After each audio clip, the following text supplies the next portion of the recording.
on in our service with our sermons with this book. Everyone remember this book? Yes. Did anyone go get this book? One. Kristen, good job. What'd you think? Yeah, it was good. Yeah, nothing life-shattering. Just good practical information, which I love. I don't think we need life-shattering, but we are going to continue on. Does anyone remember, want to give us a brief recap of what we talked about last week? Anybody? Anybody at all? Humble. Anybody? Humble. Humble. Being humble. Humble. What does it mean to be humble? Wow. Wow. Anybody, what does it mean to have humility in your life? To not be self-indulgent. Alright, good. I like that. I like it. What else? Lots of what? Not to boast in yourself, which is a hard thing to do because one of our favorite topics is ourselves, right? Who loves talking about themselves? We all do. Raise your hand. Of course you do. We like talking about our achievements, right? If Bryson goes to Crystal and it's all you can eat Crystal and he eats 28 of them, you better believe it is going to be on his Instagram story, right? With a pile of vomit. None. But humble is, I love the definition we saw last week, it is freedom from pride and arrogance. I love that. That's something we need to think about. Freedom from pride and arrogance. Remember, that means that it's not gone from your life, but you are no longer enslaved to your pride and to your arrogance. That means you can live for something other than yourself, which is a great thing. It's fantastic to be able to live for other things. All right? This week, we're going to take humility and we're going to grow. We have to be humble to love people and care for people the way that we need to, right? Because being humble helps us recognize that we need God and we need other people. And if we need God and we need other people, then surely other people need God and other people need other people, all right? So you can be that other people in someone's life. And here's how we get into those people's group, right? If we are wanting to make friends, all right, so let's, Christina. Hey, if you're wanting to make friends with somebody, all right, and you just want to become their friend, how would you go about doing that? Is that a weird question? When's the last time you walked up and just said, hey, you want to be friends? I've never, and who's done it to it? Someone's done that to you? Anyone? Yeah? I've never had that done. No one ever wants to be my friend. I want to be your friend. Christine, how would you do that? If you saw someone, you're like, hey, you know what? I want to be their friend. How do I ask them that? How do you go about doing that? Well, first you Walk up to yourself. Walk up to them and introduce yourself. Yeah. Hi, I'm Christina. Like that? Not like that. It's just creepy. That's just creepy. Yes, that's creepy. Good job. Yes. Step one, don't be creepy. What do you do? How do you do that? You don't know. Lexi, give him a compliment. Like if I saw like, hey, my name is Matt. Your eyes are beautiful. I'm looking at Preston, by the way. What they're wearing. Okay? Okay? Cool shoes. I always love people's shoes. Yeah. What if they're barefoot like hobbits? We don't know. There's so many questions. What? Find a common interest. I love that. Yeah. Whatever that means. Cash, what's a common interest that you have with some of your friends? Uh-huh.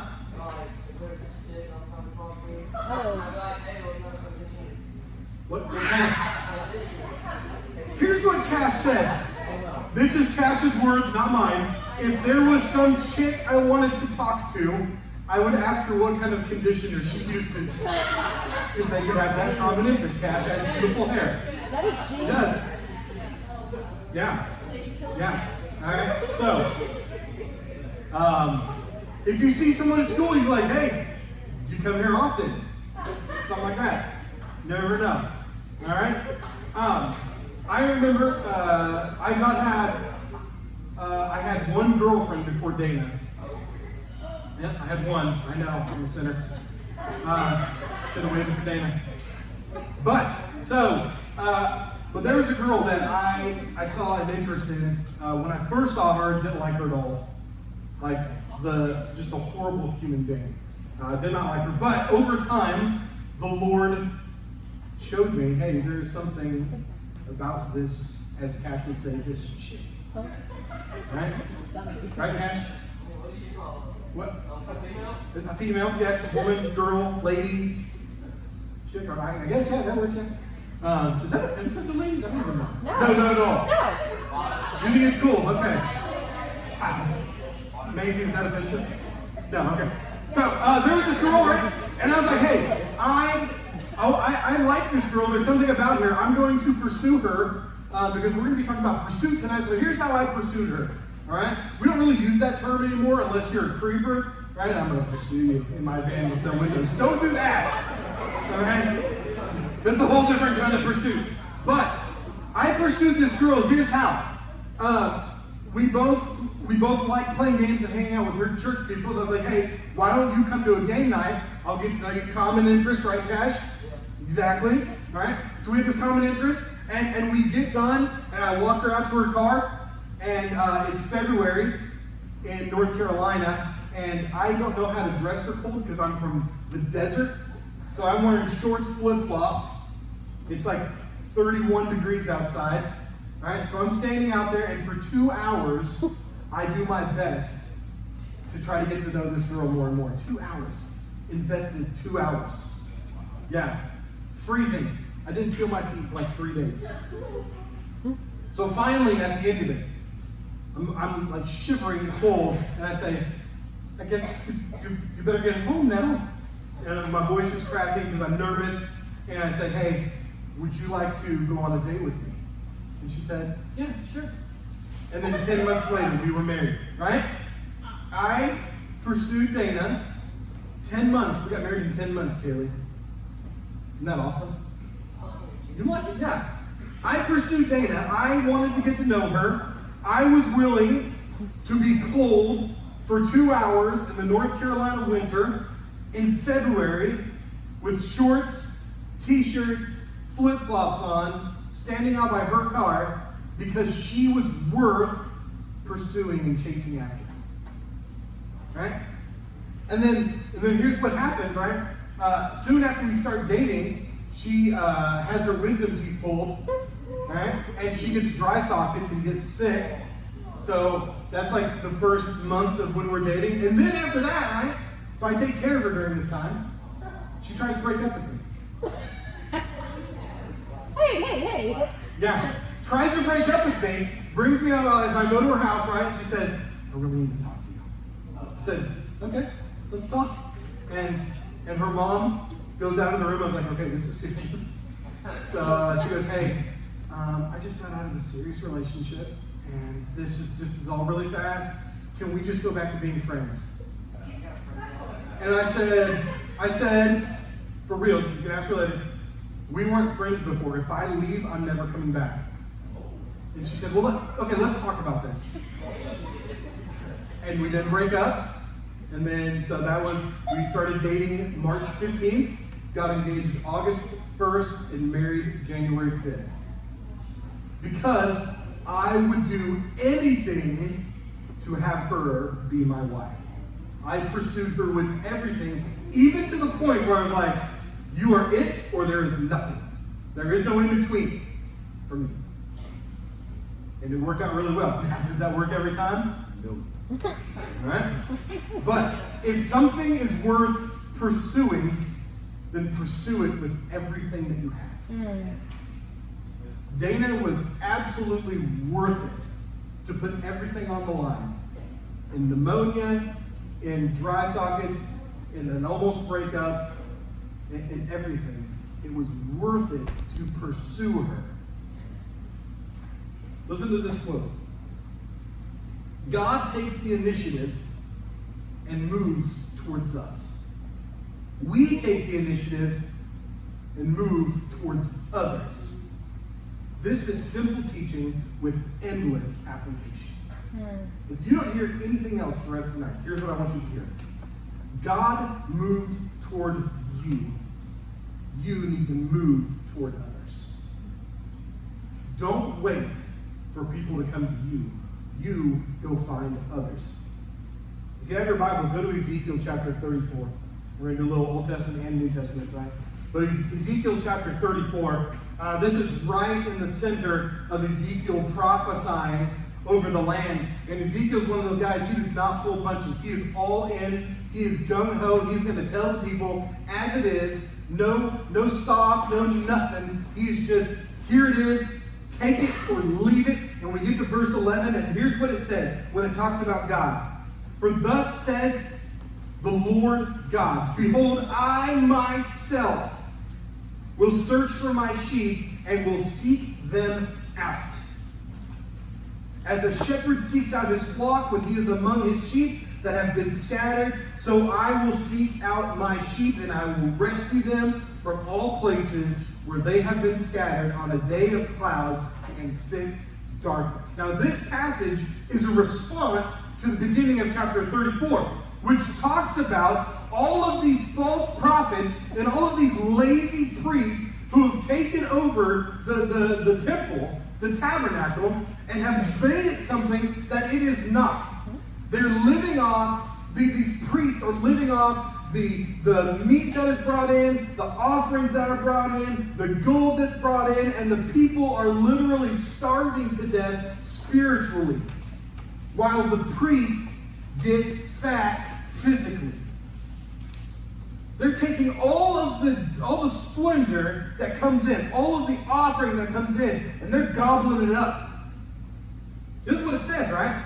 Look at chapter 1. The word of the Lord came to me, the Son of Man, prophesy against the shepherds of Israel, the priests, the pastors, the bishops, the overseers, whatever you want to call them.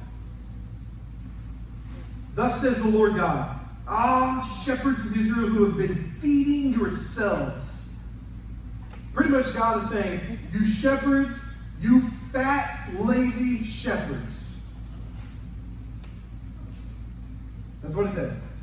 Should not shepherds feed the sheep? You eat the fat. You clothe yourselves with the wool. You slaughter the fat ones, but you do not feed the sheep. The weak you have not strengthened. The sick you have not healed. The injured you have not bound up. The strayed you have not brought back. The lost you have not sought. And with force and harshness you have ruled them.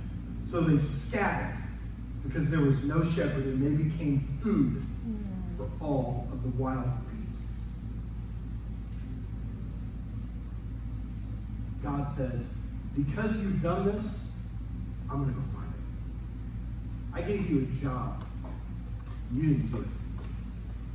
You're supposed to take care of the people, yet you've gotten rich off them. You're supposed to feed them, but you've gotten bigger and they've gotten smaller. You're supposed to heal them, but they're broken and you're well. Because you haven't done your job, I will go find them myself. Now, why does Ezekiel bring up sheep?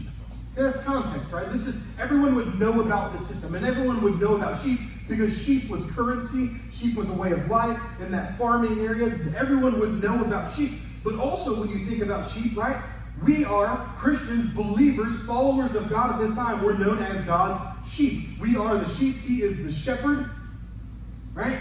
David calls God the shepherd all the time, and we are the sheep. But why this? Because one, sheep aren't stupid. God's not calling us stupid like, hey, Christian, you're a sheep. Right? Not that. He's not making fun of Christian for being a sheep. Sheep aren't stupid, but sheep are hard-headed. Anyone ever been rammed by a sheep? It does not feel good. Have you been rammed by a sheep? Next time you go see a sheep or a ram, like push back on its head and see what happens. Don't do it. You'll get a head right in the thigh. Oh man, it is brutal. Right? They're hard-headed, but they're not dumb. Right? Sheep listen to their shepherd. Go on YouTube. If you can get on their parents' permission, do that. And just type in sheep listen to their shepherd.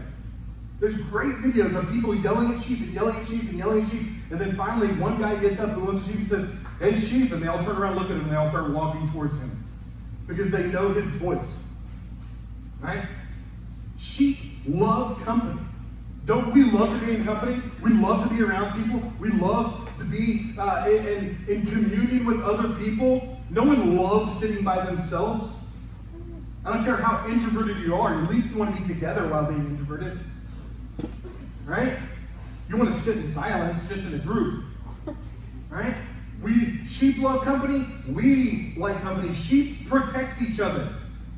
If you ever see sheep in the wild, right? And they're in a field, are all the sheep scattered all over the place, or what are they doing? They're all together. Why are they all together? To protect themselves. While some eat, some look. And then they shift. While those go eat, the others start looking around. And those on the outside are protecting the ones on the inside. And then they switch places. And then those on the inside can eat without worrying about it because the sheep on the outside. There's this whole system of sheep going on, right? Sheep lead other sheep. You got to find the head sheep. And if you get that sheep to go where you want, you know where the rest of them go? Where that one goes. Which is a good thing or a bad thing, depending on where that one goes. And sheep eat sheep eat everything. Sheep are gross and ugly. Like, you got to be careful where you put sheep, because if there's poisonous stuff in the field, sheep are like lawnmowers. They just go and they eat and they eat and they eat and they eat and eat, and they never stop. So if they eat something poisonous, it doesn't really do anything to their mind. They just dead. Because sheep love eating. Their life is really driven by eating. Where can I go and eat my next meal? Every time you see sheep, what's it doing? It's always got something in its mouth. It's chewing and chewing and chewing. Because sheep are driven by this desire to eat and eat and eat. And everybody would have known this. And this is a great example of who we are, right? We live by our desires. It may not be eating, but we do live by our desires sometimes. Our desire to be popular, our desire to have friends, our desire to have the best job, our desire to go to the best college, our desire to get to the next class, our desire to get out of school. Whatever our desire is in our flesh, that is sometimes what drives us. We love being around other people. We protect our friends. If someone talks about our friends, what do? We take up for them. We are just like sheep. We're not dumb, but we are hard-headed, right? If you don't believe that, find a baby. Let them headbutt you right in the nose. It hurts. But metaphorically, we are hard-headed. We are thick because we know the truth, yet we don't do it. But then we see God say, because the people that I put in charge have failed and haven't done what they're supposed to do, I am going to come get them. Now, what is God talking about here? What is the prophet talking about? I'm going to come get them.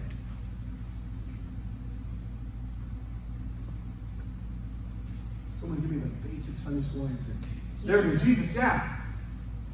God says, I'm going to come get them. In the form of man, I'm going to come down off my throne onto the earth that I created. I'm going to come get them. Because what's happening is not what I intended to happen. That's not what I wanted for you. I wanted something better. And we see verse 11 through 24 is this great show of compassion and mercy that God pours out on his sheep, the shepherd to the sheep. But look at verse 22. Love verse 22. I will rescue my flock, and they shall no longer be a prey. Do you know how big of a thing that is? For an animal that is considered prey to not be prey anymore? Anyone hunt in here? Okay, sometimes. Who's ever watched a hunting show? Who's a family member that hunts? All right. So, if you ever think of deer hunting, right? Deer are skittish animals. It's really hard to sneak up on a deer because deer are prey. Deer live their lives constantly looking all around, right? You ever see a deer in a field and you ever so slightly move a twig and it makes some little light noise? What does that deer do? Looks up, it's constantly looking around as if a war is about to break out and it's got to get out as quick as possible. Why? Because deer live scared.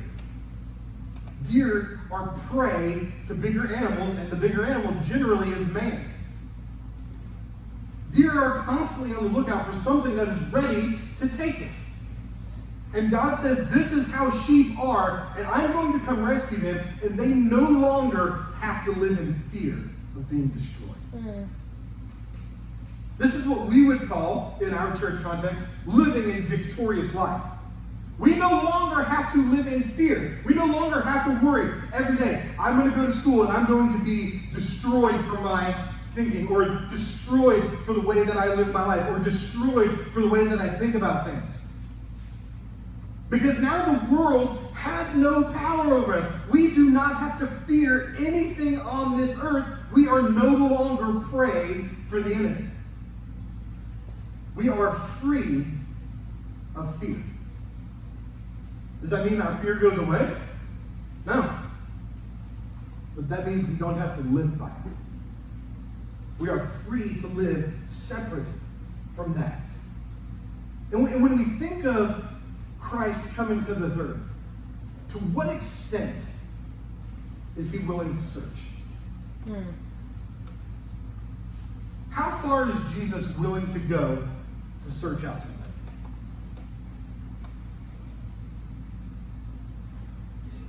Huh? Anyway.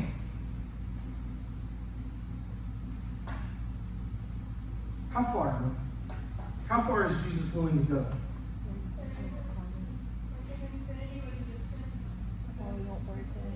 So Jesus would do anything.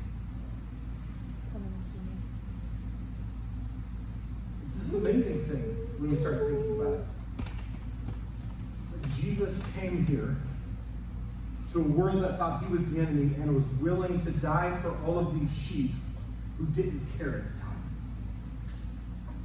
He went to death, but not just death. We think of, man, I would never want to die on the cross. Getting whipped like Jesus did, getting the crown of thorns like Jesus did, getting the robe put on your open wounds on your back, and then you get it ripped off, right? That's awful, but then you get the nails in your hands and the nail in your feet, and then you're hung on a cross and you pretty much suffocate for 6 hours in the hot sun while you're displayed naked in front of this entire crowd, in front of the entire city for all the world to see in absolute humiliation. Like, man, that sounds terrible. That was nothing compared to what Jesus went through. What Jesus went through was the wrath of God for all mankind's sin being poured out on him. The physical pain of Jesus was nothing in comparison to the wrath of God. Imagine all of hell being poured on Jesus at one time. That's what occurred. That was how far Jesus was willing to go, and he would have gone further if that's what it cost. It's this amazing thing that Jesus did all of this in pursuit of us. Why would he do that in pursuit of us if we don't ever reciprocate that love? Reciprocate is a math term that means in return, right? I give you something, you give me something. Jesus loves us with everything. We give him Sunday. The morning of Sunday. Not all of Sunday. That's ridiculous. We give him from 9:30 because we're not on time. 9:30 till about 11:55. And then we try to leave early. Right? So God gets the best 2.5 hours of our day on Sunday in return for eternal salvation. Seems like an unfair trade, right? But this is God pursuing us with everything. This is Jesus pursuing us with everything that it is. It's crazy stuff to think about what God was willing to do. Look at John chapter 4. I love this story in John chapter 4. It's Jesus who meets a woman from Samaria, meets her at a well. And we've read this story in here, and I know you've heard it in Bible fellowship somewhere along the line, but let's just rehash. Jesus goes to Samaria where Jewish people don't go. His disciples are surprised that he wants to go through there. And he goes to the well in the middle of the day, and there's this woman there, a Samaritan woman. And at that time, Jewish men didn't talk to other women. But definitely Jewish men didn't talk to Samaritan women. That was unheard of culturally, all right? But this woman comes and she starts drawing water, and Jesus says to her, hey, give me a drink. And she asks this question, which makes sense. How is it that you, a Jew, ask a drink from me, a woman of Samaria? Not only do we not belong in the same gender class, we don't belong in the same status of cultural people. Your people have looked down on my people for generations, yet you're asking me for something. What's going on? Why are you asking me?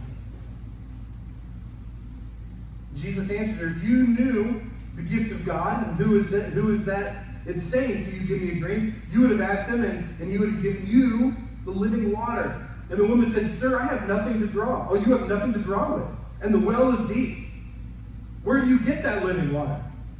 Are you greater than our father Jacob? He gave us this well and drank from it himself, as did his sons and his livestock. And Jesus said to her, everyone who drinks of this water is going to be thirsty again. But whoever drinks of the water that I will give him, you'll never thirst again.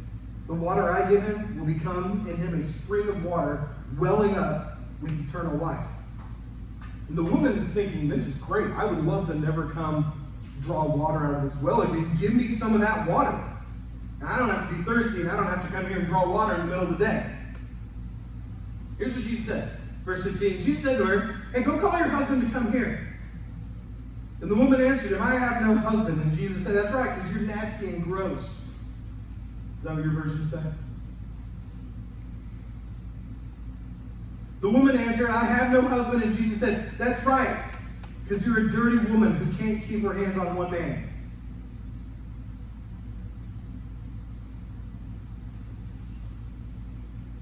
It's not what Jesus said. That's what we would say, right? That's what we want to say. And Jesus said, hey, go call your husband. And the woman said, I don't have a husband. He says, that's right, because you sleep around with anything that moves. I know you're kind.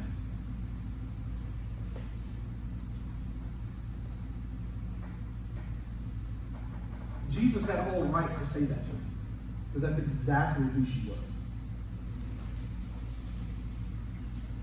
That's exactly who she was. But what does Jesus say? You're right in saying that I have no husband. You've had 5 husbands. But the one you have now is not even your husband. What you've said is true. And it starts dawning on the woman, there is something special about this guy who's talking to me. She even says, are you a prophet? Are you sent here? You're someone special, right? Are you the one that they've been talking about? And she gets excited. Why did she get excited? Because Jesus didn't ignore her problems and didn't make her feel gross for her sin in her life. He was willing to pursue her into an uncomfortable situation in love and compassion and mercy, and not judge her for where she'd been, but hope for her the eternity that he had. Jesus knew something greater than the sin that was in her past. It's this amazing thing. I have no husband. You're right. I still got something good for you, though. You didn't miss your chance on this living water. You didn't miss your chance on getting the love that I want to show you. You didn't miss your chance on getting your sins redeemed. There's nothing you could have done in the past that could have stopped me from coming here today and talking to you. He was willing to pursue her past cultural lines, past racial lines, past status lines, economic lines. Everything was shattered at this moment when he sat down at the well and was saying, hey, I want to talk to you. You know why she's out there in the middle of the day? Because she can't come at the regular time with the regular women, because all they do is treat her like garbage for where she's been and what she's done. And Jesus says, I don't care. I don't condone what you're doing. I don't think what you're doing is right. He never says that. He never says, great, I'm so glad you've had 5 husbands. That's fantastic. He never says that. At the same time, though, he doesn't go, you're so filthy and nasty, I can't believe I'm actually sitting here with you. What he says is, hey, I know what you've done, but I still want to show you love. And I'm going to pursue you past racial lines, economic lines, cultural lines. It doesn't matter.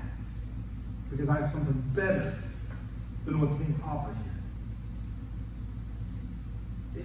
It's this awesome thing that we have to learn in life. We have to be willing to chase after those who don't even know they're lost. Did that woman think that she was doing anything wrong? I don't know. But there was nothing in this story that says she was about to change. Think about all the people that Jesus chased after. If Jesus hadn't have gotten to them, was anything in their life going to change? Would Matthew stop being a tax collector? Probably not. Would Peter, James, and John stop being fishermen? No. But what did Jesus do? He pursued them. Their life changed. Now they start pursuing others. Some people don't even know they're lost until we help them recognize that. Sheep, if you ever see a sheep by itself, you think a sheep is just sitting there eating one day and he goes, you know what, I think I'm lost. Or does he just keep on eating? He just keeps on eating and fulfilling those lustful desires of eating and eating and eating and eating.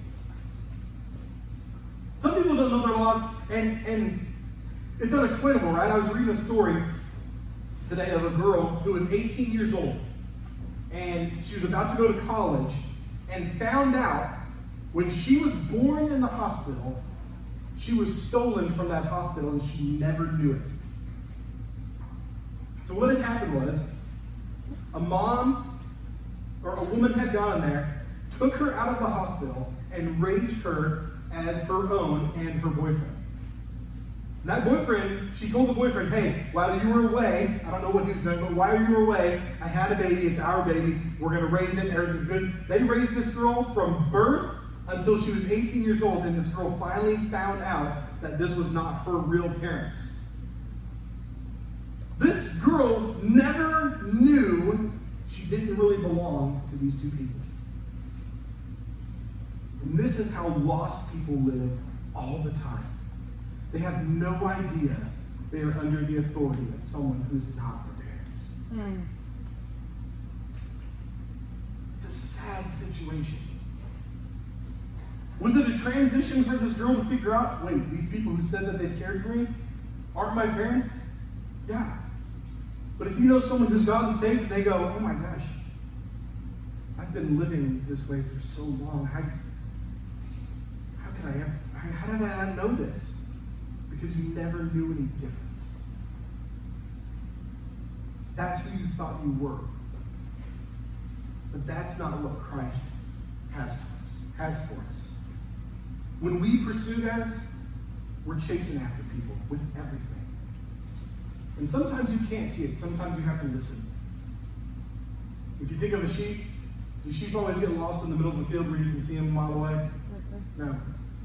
Sheep fall in ravines. They fall in cracks in between rocks, down into holes. You can't see them, but what do you have to do? You got to listen for their cry. Sometimes when we pursue people, we need to close our mouths and start listening for the cries of the sheep around us. And you will hear people crying out because they're stuck in a place. Ryan prayed tonight that God pulled us out of that miry clay. That's from Psalms chapter 40, verse 2. That God reached down into this bog, into this swamp where we were stuck and dead, and He pulled us out and He freed us, because without that pulling out, there's no way we would have ever gotten out of there. And in return, what does God say? Listen for lost sheep and pursue after them. Let's get them out. Let's be a part of this together. Come help me do the job. Guys, we've got to start pursuing people. If we want to really care about people, be willing to pass those lines. Racial lines, cool status, sitting at a different table, sitting with the kid who's alone instead of sitting with your friends. Watching those who are getting picked on and step in and be a shepherd, protecting the sheep. Don't you dare be a wolf. Let's pray. God, as we finish this night, I want us to remember how great you are. God, that you rescued us, that you came, you pursued us. God, without you, we're still lost. We're still being raised by authority that says they love us, but they really don't. But God, you pursued us. You pulled us out of that miry clay. You saved us, you redeemed us, but in the midst of that, you said, hey, I want you to walk along with me. God, if we really want to care for people, put it on our hearts to pursue. To do whatever's necessary, to look in the high grounds and in the low grounds and in between rocks and holes and listen for the cries of lost sheep. This is what you did, God. You heard the cries and you came and you rescued. God, let us be a part of that. As we walk through our hallways, as we walk through our homes, as we walk through our neighborhoods, God, let us listen and hear the cries of the people around us. There's so many people who are crying out for help, and it may not look like it, but their voice says something different. Put that on our hearts, God. We pray this in your name.